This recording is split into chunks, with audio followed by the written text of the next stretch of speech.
Get us tweeted out. Get us Oh, tweeted that's out. right. That's right. That's right.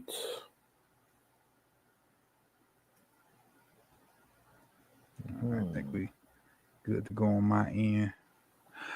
And I think we are LIVE. We are LIVE. I see the number going up. I just got the notification on my phone. And we ready to roll. Ready to roll.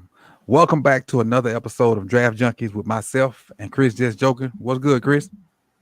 Not much, man. Excited to get into this group. This is the first time. I was like, I thought we talked about corners, and then I had to think about it. Then I went through back to the old episodes. I was like, damn, we didn't talk about cornerbacks. So I'm excited to talk about them. I think we mentioned safety, but we ain't really talk about no other DBs at all. And I Yeah. think our safety conversation wasn't necessarily even on here. It was just a little. I think we had a little sidebar conversation with Botch about safeties, Yep, and that's it. and we spoke about Darian Porter. That's why I was confused because I was like, wait, I Mm-hmm. know we spoke about Porter, but I couldn't remember if we did a cornerback show. But I'm glad we're getting into it because it's a fun group. Yeah, we got six guys. We're gonna give you guys our commentary about, and we're gonna follow the same protocol. I'll put the person up there, and I'll tell you where you'll see what I have about him. So I go through a brief description. Chris will tell what he thinks about the player, and then we'll put up a few little things from Dane Brugler's The Beast, which I think is the best comprehensive draft. What would you call it? Information package put together. I was reading some stuff today about I think Will and somebody else. But basically, they was from the same 7-on-7 club up in Michigan. Mm, But it didn't even mention them playing together. Just talked about this, like somebody's dad was the head of the 7-on-7 club. Then maybe like another person I was reading played for that 7-on-7 club. But even though one of them went to Michigan and it was Will Johnson, I think, and Harrison. I think it was those two okay. guys. So Yeah, this is a lot of man. interesting stuff in that beast, man. Some good reading, and I know I'm gonna be reading a lot here lately, just trying to brush myself up on some stuff maybe I didn't know that we can bring you on draft night. Yeah, that dude will be like, he'll bring out some weird stuff. He'll be like, yeah, when he was 6.5 years old, his front tooth came out. Like, damn, how the hell did he get that? He had some stuff in there about Travis too, though. That was kind of crazy. I didn't read that Ba- one yet. just basically just saying Travis don't like talking about his early life, and then he kind of went into why a little bit for like a sentence or two, but. Okay. He has some crazy, well, not some crazy, some interesting information. And like you said, how did he get that from? Right. Where did he get that knowledge from? So, Mm-hmm. all right, let's get into our first guy of the day. It is Javon Revels. And you see, what I have for him. I like his tackling. I like he's a freak athlete. The length. He fights for every rep. He don't give away no rep. Like he don't brother-in-law none of the reps. The things I don't like, I don't know why I got not concerned with blocking. Maybe I forgot to pick that off. I think I did forget to. So I don't have no negatives for Rebels because I forgot to put them up there. Them negatives for the receiver that was in that spot. So I guess I forgot to write my negatives up there. But you see, he was hurt on game 3, if I'm not mistaken. But the games I watched, and I normally don't go back and watch past years, but for his I had to because he totally dominated ODU. So I had to go back and look at some old stuff. And this dude's a freak athlete, man. But what do you think about Rebels? Yeah, I like him a lot. He's actually one of the cornerbacks I would want at 27. Like, not obviously not factoring injury, Mm-hmm. just on pure talent. Like, he is the top cornerback I would want. Outside of those, obviously Travis Hunter and Will Johnson. I really really like his game. Like you said, really good athlete. There's times where he'll get beat off of the line, but he's able to recover like effortlessly, like where Mm-hmm. he's just able to make up that ground. I think he does a tremendous job using the boundary as his friend, and he pins wide receivers to that boundary. He does a great job of that, and he uses his length really well. He's not afraid to get his hands on wide receivers, and we love to see that. I think he plays the ball well in through the catch point, Mm-hmm. meaning where the wide receiver could have a catch, but he's just fighting all throughout the catch point, and that's like a Marlon Humphrey special where Yeah. a guy will have the catch, but Marlon's fighting all the way through the catch point. And I love to see cornerbacks doing that. That's the Nick Saban special. That's what he teaches his guys to do. Um, I like that. Uh, he doesn't have overly impressive quick twitch or change of Mhm. direction skills. That lateral movement. Yeah, but I mean, as a bigger corner, that's what you kind of expect. That Mhm. we see that with guys like Jimmy Smith, Marlon Humphrey, where those quicker, twitchier wide receivers could give them a little bit of trouble, but that length kind of makes up for those deficiencies and when having to recover. I thought he did get caught playing upright a bit as well too, Mhm. which kind of throws off his balance when he's trying to change direction. But after that on the field, I think he's a really really clean cornerback prospect. Now the ACL injury, It's where's he tough. at with that? That's something that we're not privy to. We don't know where he's at with his recovery. But if everything happened early, Mhm. which is good. I mean, it's never good to tear your ACL, but the fact that it happened so early could be good for him, could boost his draft stock.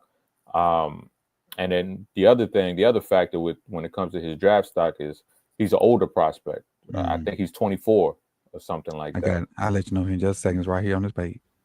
He is 24. Yes. He's 24, so he's going to be an older prospect. So we know how the NFL is, and as far as putting first round value on older prospects, it does happen, but it is something where some teams they're not going to like that, and Mhm. they'll say no, we rather have that value in the second round. So we'll see what kind of injury discount there'll be with him. 6'2", 202. Again, he doesn't have any combine numbers because of the ACL. But you can see in 2020, Lewisburg College, he redshirted. So 2021, would that be COVID season? 2020, I think. 20, okay, 2020. But see, they skipped straight to 2022. So I'm assuming 2021 might have been a COVID season, or he Mm. just didn't play at all. 2022 missed start of the season with a broken hand. 2023 he was all AAC, led the team in pass defended, and he also had a 57-yard fumble return for a touchdown and 2 blocked field goal attempts. And then last year, which he only played with 3 games, he had a 50-yard interception TD and missed the final 10 games because of that ACL.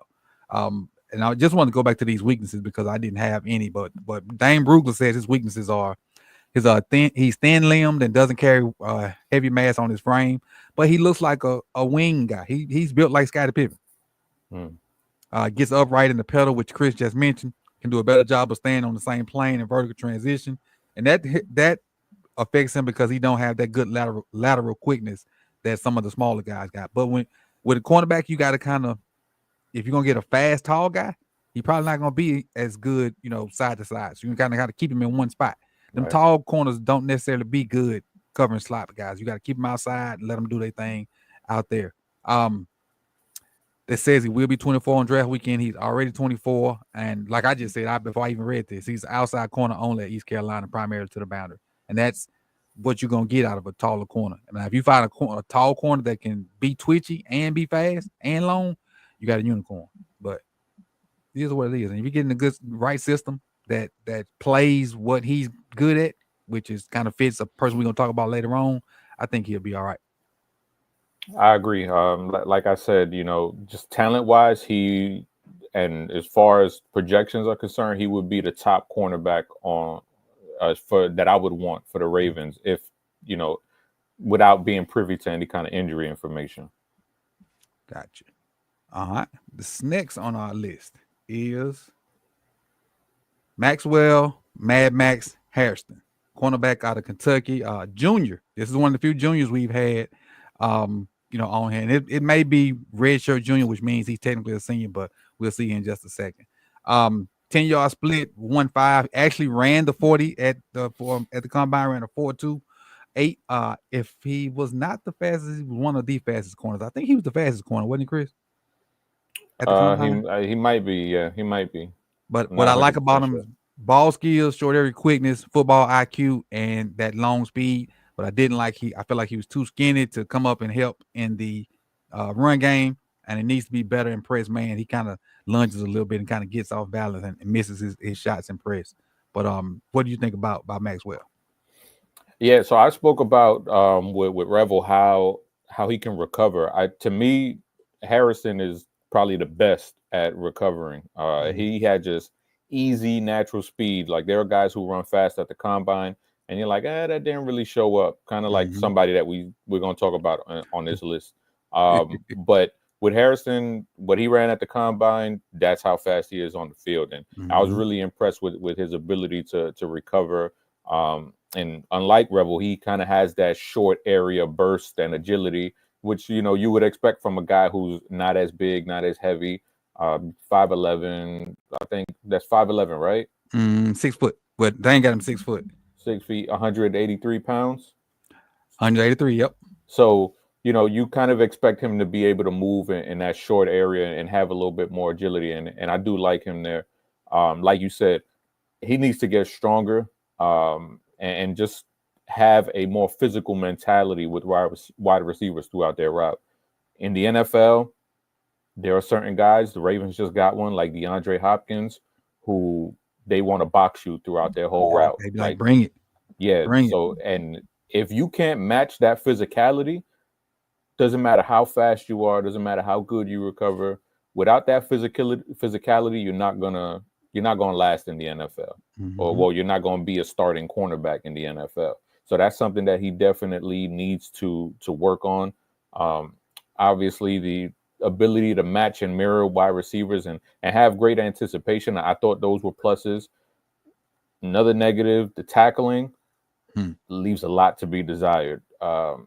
Doesn't look like he wants to be aggressive at all. When he does try to lay a hit on somebody, it's like a bug hitting the windshield on a car.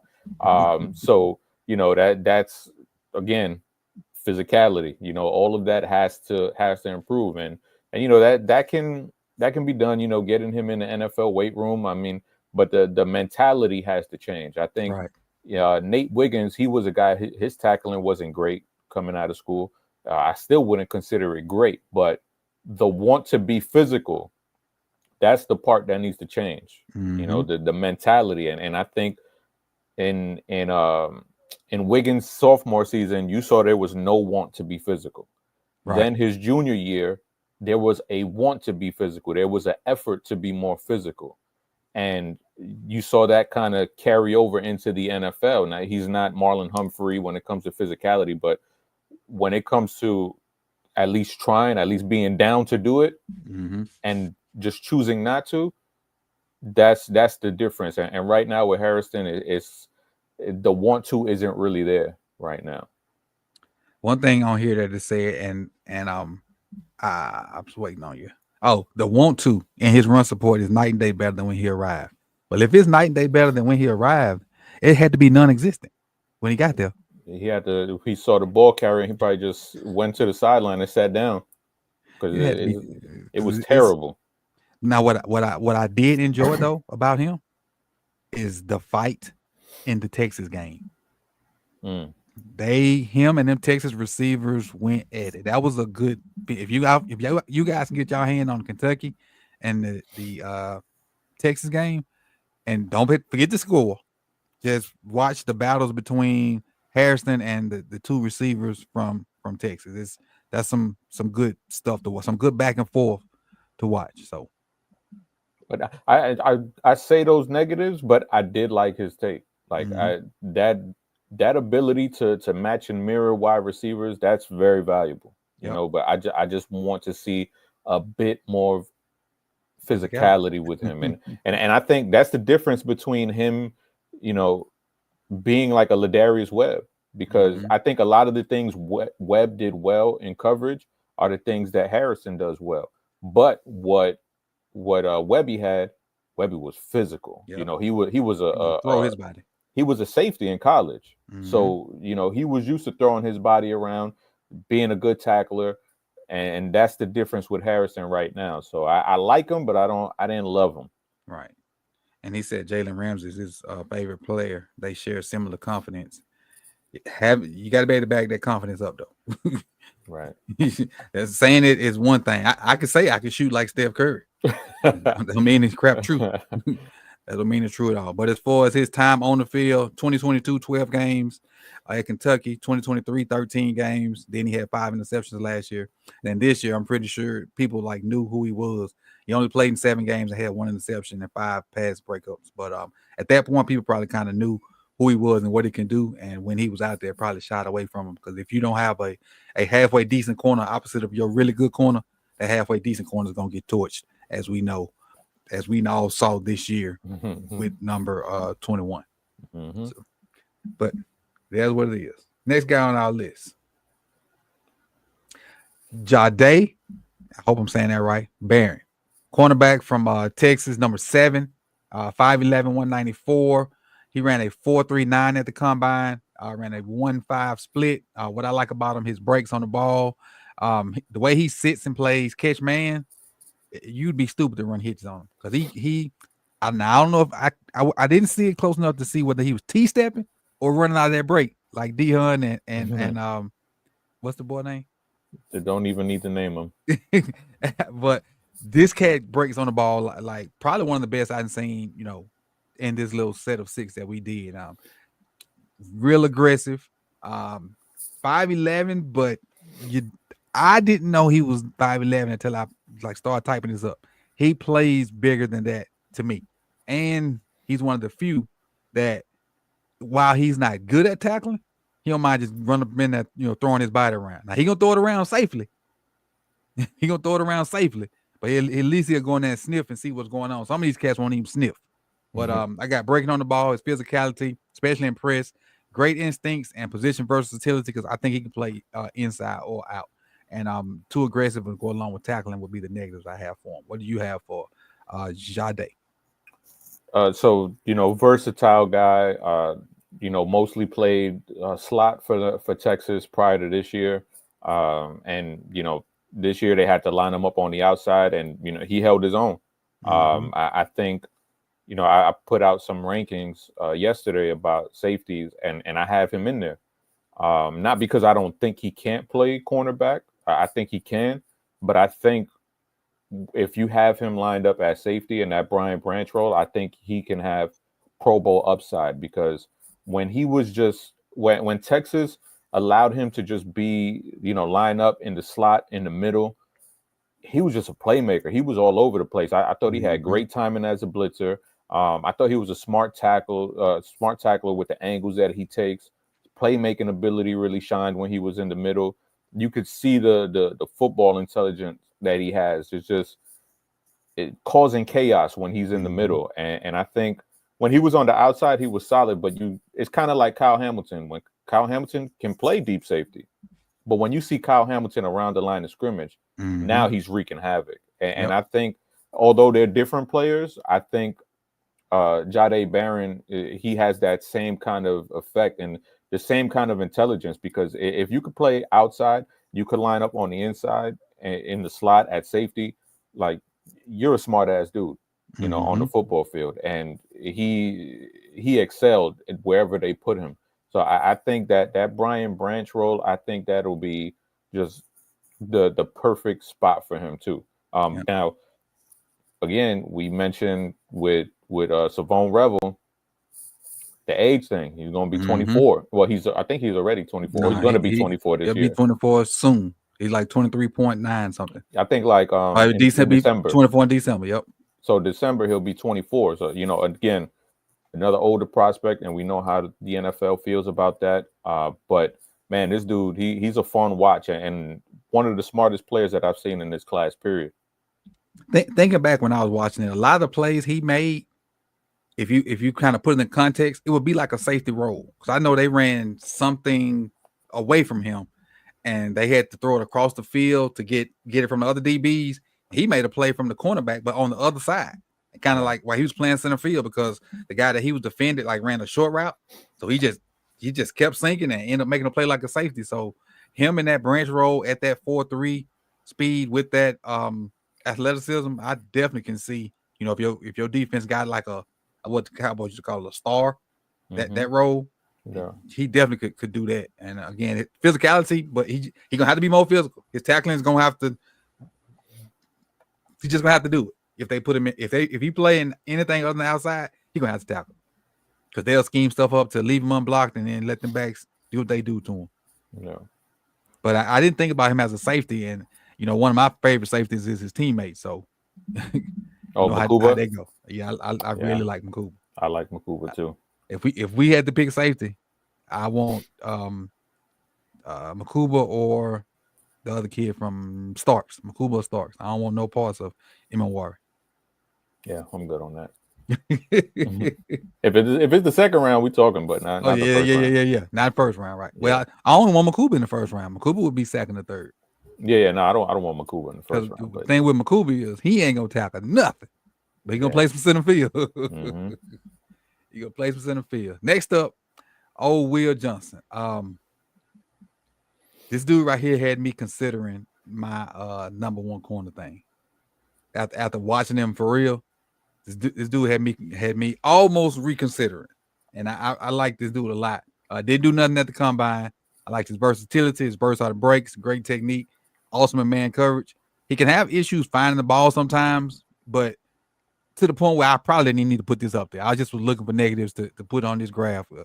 Tackling, most corners don't want to tackle like talking about it, so we could almost put tackle up here on anybody. And I got Miss Jams because sometimes he's so aggressive, especially when he know you can't do jack, what with him. He kind of lunge a little bit, but even when he lunge, you don't stay gone fast. You don't stay gone long from him. What do you think about Will? Yeah, I thought he had a really good feel and awareness for having the sideline help him out when it comes to defending wide receivers on the boundary. I thought he did a good job of fighting to not let wide receivers stack him.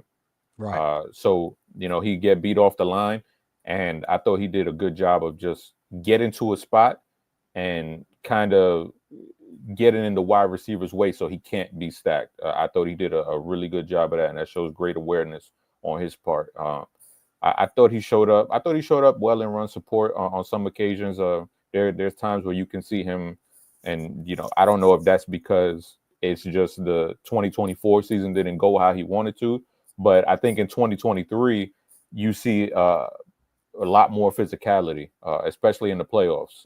You saw that tempo kind of jump up a bit, and he was out there throwing his body around. So he does show up well in run support. Just didn't know if it was all there in 2024. He doesn't have the elite speed, and that's going to be the question mark with him. That's probably why he ain't run. Right, and he's going to have a workout on Monday coming up. We'll see if he runs, but that's the big question mark on him right now, and you do see it come up. You saw it sometimes against Marvin Harrison Jr. last year. You saw it sometimes against Roma Dunze. You saw it sometimes this year against Fresno State and USC, where there are dudes beating him down the field, and I think one of the things that I think he needs to do a better job of is not being so overzealous to jump routes. Because he's very susceptible to double moves. You can most of the times where he's beat, it's because he's trying to jump a route and he gets caught in a double move. Yep. And he does not have the recovery speed or quick twitch like a Maxwell Harrison to recover like that if he gets beat guessing wrong.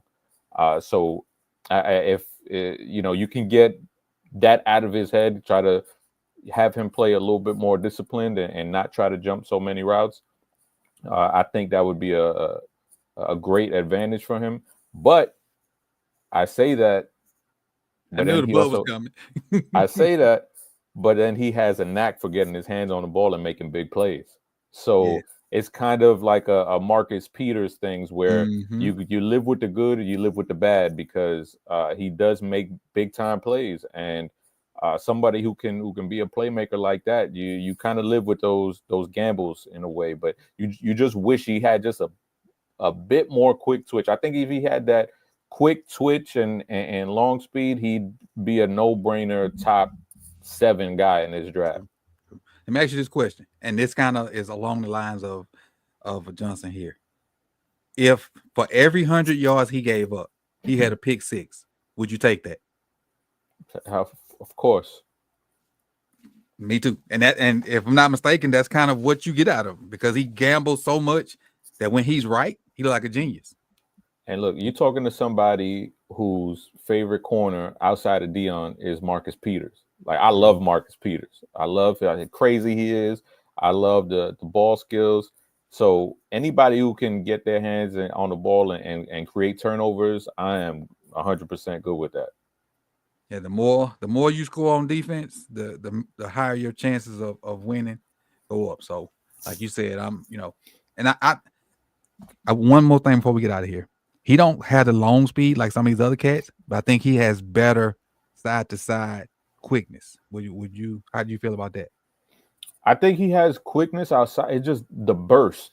Yeah, he Like, definitely got a burst. yeah, like when we were talking about the wide receivers, where there were some guys who just come out of their break and they're just fast, come like a Zay Flowers. When he comes, like Zay isn't necessarily the fastest guy, like straight line, but when he comes out of those breaks, it's like he has this acceleration button on him. And I think Will Johnson, when he comes out of breaks, like he's fluid in his movements, but I just don't think he has that burst coming out of those cuts. Gotcha. So and with that being said, he almost gotta anticipate. Right. Yeah. Because if he don't, he'll just give up. He'll get nickel and dime all the way down the field. Mm-hmm. And then so when you anticipate, now you like you said, you potentially can give up the doubles. Right. Yeah. And I think him going to a team that runs a lot of zone, I think that'll do him well. Where he's able to get his hands on wide receivers and be physical and use his natural instincts to make a play. Now, if you're going to leave him on an island, I think it could get a little rough for him early on. But I do think a zone-heavy scheme will do him wonders, and I think that's what will maximize his skill set. Because, like we've been saying, like this dude is a playmaker. Mm-hmm. And like you said, anybody can get their hands on the ball, I'm cool with it as long as they ain't giving up 200 for every touchdown they get. I can deal with 100, but not 200. Next on our list is one of the guys that I really like. I'm just put it like that. I really like Darren Porter. Make sure I got this birthday right. I do. 1601. January 601. 6'3", 195, cornerback for Iowa State. Ran a 4.3 at the combine, ran a 4.1, a 1.49 10-yard split with 33 and 1/8-inch arms. What I like about him, he moves like a smaller DB to me. He got good ball skills. He got long speed. Used to be a wide receiver, and if I'm not mistaken, used to be a basketball player as well. This is one of the guys I was reading up on earlier. Again, tackling, and I tackling on a bunch of these, but also if you think about to our wide receiver episode, we was thinking about a lot of wide receivers don't like to block. So you got wide receivers not liking the block, you got DBs not liking the tackle, which eventually, that's when you lead to people that you don't know about getting the play because they are more physical than some of these upper level guys because they got to find a way to get on the field. I think he opens up too fast, but that will all come with him learning the position because he's a fairly new DB. He needs more lateral quickness because he has great long speed. And one play that sticks out in particular for me is I think it's versus, I forget who it's versus, but they run a little run play at him. And he goes in and bangs the corner, but they're really running that tight end where the tight end blocks down and comes up field. And he got underneath it and went and picked it. I think that was Iowa. I think that was the Iowa game. Yeah, yeah. That was, to me, that was one of the plays right there. It showed ball skills. It showed nice. a little toughness to go in and take on that guy first. Then the awareness to get back and get in the pass coverage. So that was one of the plays I like about it. What do you like about or dislike about Darren Porter? Yeah, so like you said, he's new at cornerback. He's only been playing there since 2022. Came out of the school. Was a heralded guy coming out of Iowa. Special teams prowess. He was an ace for them. Has 5 block kicks in his career. Yep. And I think that special teams just mentality, it kind of shows up on the on defense as well with him, where he's willing to do the dirty work. Like I think there was a game against Texas Tech where they just pulling the guard at him or have the tackle out in space. And for whatever reason, Iowa State was just like, yeah, we're not going to help you out. And he just kept taking on the offensive lineman. Like, it wasn't just once or twice. Like, it was a thing where it was like, damn, like they got Porter out there like he's a outside linebacker taking Right. on these linemen, and he was doing it. He was doing a good job of it, and that's rare to see a cornerback be able to hold his own against offensive linemen. But that's that special teams mentality that he has. Now, like you said, 970 career special team snap, Chris. that's a lot.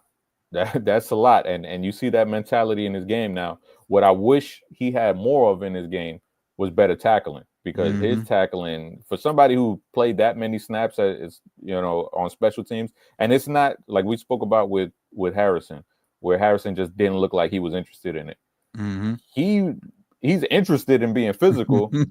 His tackling is just atrocious. Like, he's just diving at legs, and if he just stayed under control a little bit more, stayed under his pads, and didn't just dive at legs, I think he'd be a way better tackler, because the want to is there. It's just his technique is just terrible when it comes to tackling.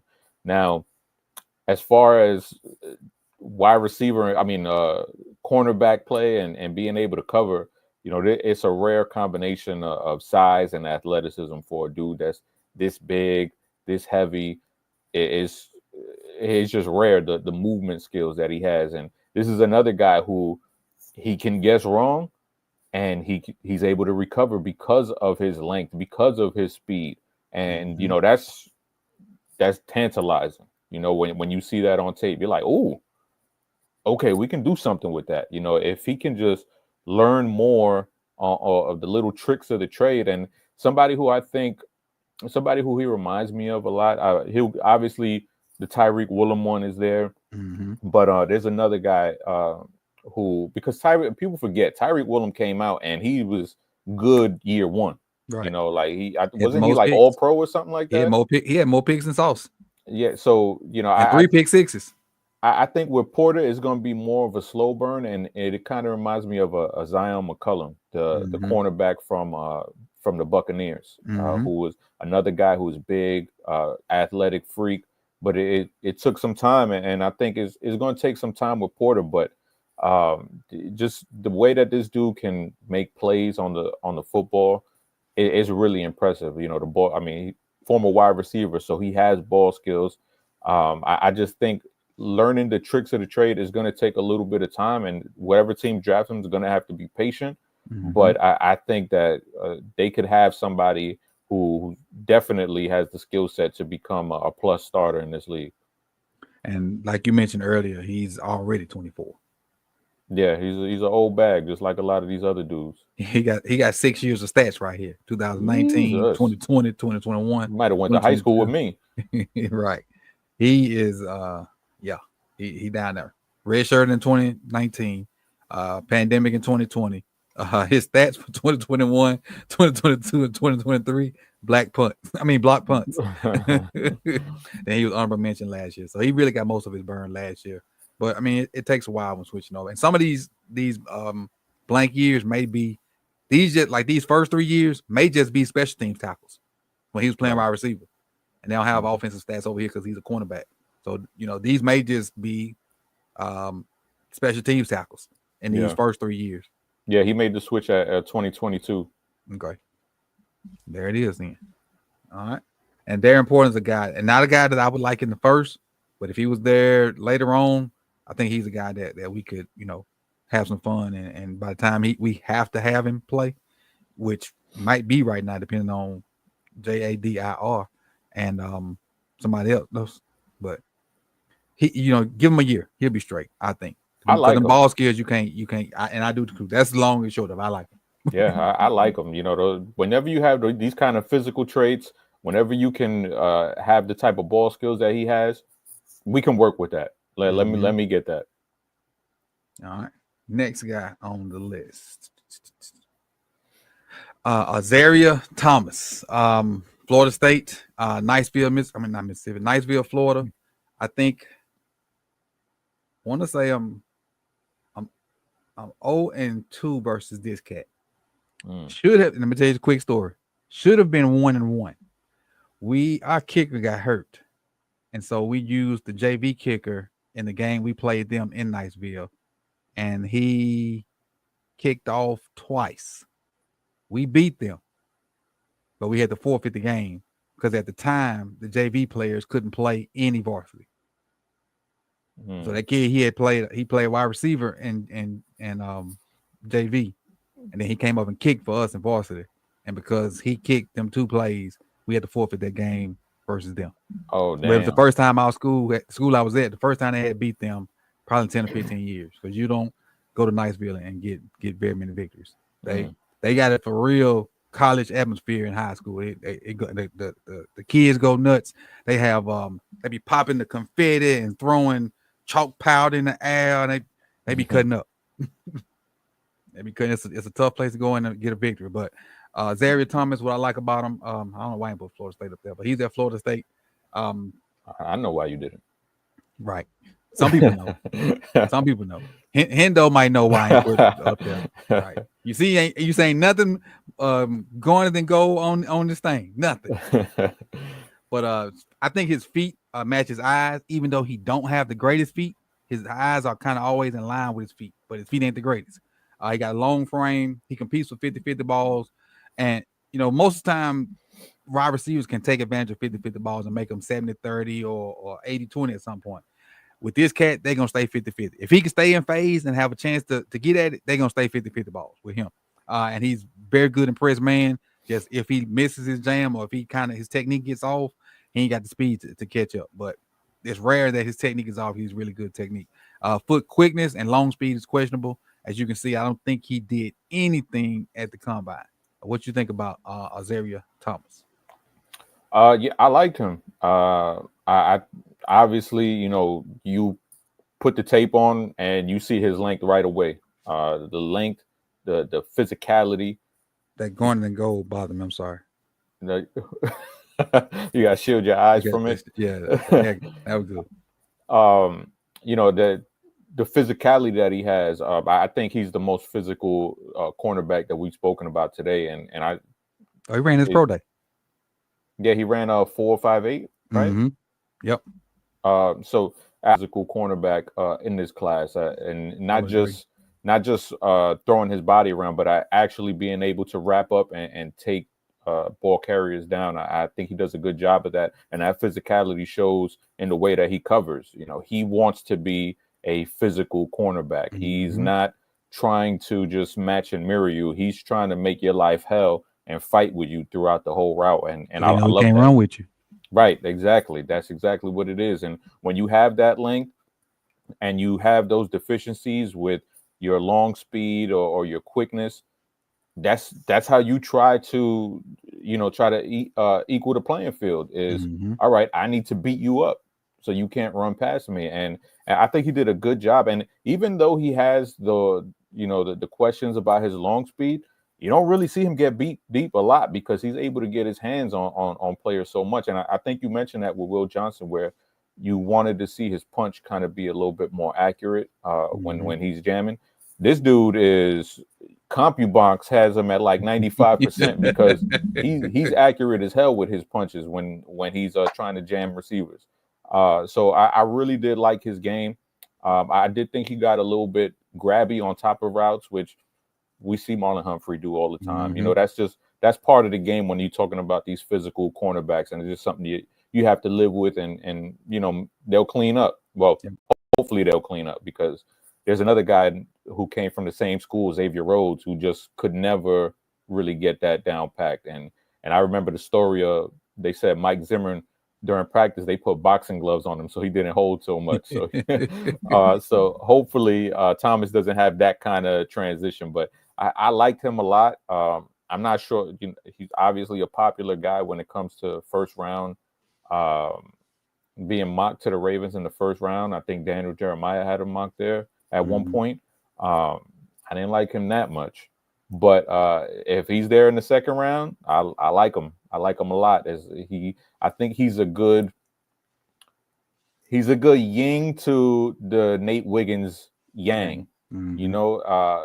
Physical guy who you could leave on a boundary, Wiggins is more of that mirror, fast, speed guy, and I think he would complement Nate really well on the opposite side of the field. True. And he could learn a lot from D-Hop. Two guys that want to fight. He Oof. can learn more tricks of the trade. Oof. Ty says, if I'm not mistaken, Thomas was a former receiver as well. Well, when I had to deal with him, he was everything. He was a receiver, quarterback, then went and played DB. So, he was a ATH. That's what he was, ATH. So if you recruiting on NCAA, he a 5-star ATH. He can do it all, and he was a pain in the what. But so yeah, he got ball skills. He just ain't speed. If only thing he lacking to me is speed, and he get a little overzealous sometimes, like you said. But putting him opposite of Nate, and you got two different kinds of corners. That way you can kind of match the play style of other teams that got two decent corners. And if Marlon was in that mix, I think that's a good trio. I like that a lot. Good trio right there. I don't like it in the first, but I do like it a lot. Right. Yeah, and Dane has him what, 51? 51, yep. That's close enough. Yeah. I'll take that. Definitely. So if I'm not mistaken, that might be all that. Okay, so this was the fan choice right here. This was the fan choice. Now they had somebody else on there. It was 3-2 or 2-1 or something like that. But the guy couldn't find information on that they had. That was like I ain't gonna say a no name, but a name that I couldn't find the information on. And so I went with this guy. And just so y'all know, I would have rather went with the other guy because I don't want no Garner than goal on my screen. So don't think I just disregarded y'all vote. I'd rather have no Garner than goal on my screen at all. But they have some good players, and the best DB that ever lived is from that school too as well. So I'll let you know. Yeah, I know about Bowler. Bowler didn't have a great senior year, Big Red. He should have been locking the swag down, and he didn't. Also, with Thomas, just one more thing. He's a young guy. He's I think he's going to be 21. Yeah, he ain't 21 yet. He'll be when 20 camp starts. July 6th. Okay, so young July guy. 6th, he'll be legal. Actual young guy. The other dudes we spoke about could be this dude's father. So yeah, he's right there. 3 years and out. July 6th, he'll be 21 years old. He can't even drink yet legally. Man, I'm excited for next year and the years following where we don't have to deal with these Van Wilder prospects anymore, spending like 10 years in college. Right. They got everybody got. I think this is the last year for the COVID people that got COVID years. And like the tight end from Miami that had played 9 seasons. Oh, McCormick, I think is his name. Yeah, something like that. But this is our cornerback group. Next Wednesday, we're not really sure. So be on the lookout. It may be a day early if it happens at all, but we got something else in the works that we think you guys are going to really like. And once we get all that finalized, we'll let you know. So this may or may not be the last one, but I'll go ahead and make this thing here. First round draft coverage. I'll be here. I think Chris will be here. The other guys have verbally committed, but they ain't signed no paper yet. And so for the most part, we'll probably all be here draft night on the first round. Second round, I know I'll be here, and everybody else got a 1-day contract. And if they choose to come back for the second day, it'd be great. But that's what's going to pop off on the 24th and the 25th. 24th will come right at 8:00 because there's no need to come early because even though it started at 8, right, they ain't gonna draft the first person till like 8:15, 8:20. So there's no need for me to come here at 7:30 or 7:45. I might as well just come at 8 and get we can talk for about 10 or 15 minutes before they start drafting folks. But and then the next day I'll actually come at 7 and same thing because there's no need to go early because they yap too darn much. Teams shouldn't have what they got 8 minutes for a pick. I don't even remember, but it's a lot. Yeah, well, it's too long. It became a TV event now, but we all gonna watch it because we all need to know, and then we'll pick about maybe 11:00. That would have been about 11:00 the past 2 years we done picked. Something like that. Something like that. And as soon as we pick, we out. We ain't waiting on pick 28, 29, 30, because that's a Thursday night. Soon we pick. We gonna say what we gotta say and we out. Yeah. And then out, we maybe talk about lead the show off the next day with who we picked and whatnot. But that's gonna be a long day. It's gonna be a long day. But a lot of good information because we got two good what's the word I'm looking for? Two good pamphlets of information to bring you. James stuff may be out by then if it's not already out. I don't know if he put it out. And then just overall knowledge from the stuff that we all watched and looked at. So you'll get your wealth of knowledge with a bunch of jokes thrown in there too as well. And hopefully you guys will come on out and kick it with us, man. Especially like if you don't go out to a draft party or something like that, turn your TV on, put us on the phone or on the computer or laptop or whatever, and let's watch as a family. So that's what is this, year 3? This will be of like this group. This will be year 3 if I'm mistaken. Yeah. Damn, that's crazy. Time rolling, ain't it? I know. Shit. I'm rolling. So always a good time though. Oh, great time. Have a bunch of laughs. Now since I know how to clip stuff, it's gonna be a bunch of clips coming off of there. Actually, and chat, I'm gonna have y'all to clip it too, because y'all can clip stuff too when something happens funny on y'all. Just like Twitch, you can clip on YouTube now. So I'm gonna be yelling clip it, and somebody whoever feel like they want to help the channel out, clip it. Yeah, whoever want to be the producer on the background stuff. You get you some credits. You get you some your movie credits, but your YouTube credits.